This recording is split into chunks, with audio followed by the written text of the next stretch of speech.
What's going on, everybody? I know you guys seen my other short video from last night. Thank you guys for watching and subscribing, but as you can see, I got the fans installed in the front. I took the stock fans. I was going to get rid of them until I found out that you can add more fans to the top, so I just took those 3 fans and added them to the top above my Corsair cooler, because the Corsair cooler's already got fans underneath it, so it's definitely being extra chilled.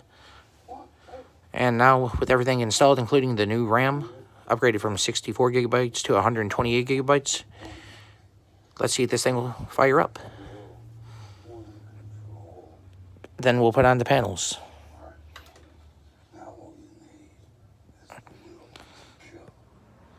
Everything seems to be working in order. Now, the only thing that's left to do is put on the panels. Be sure to rate and subscribe.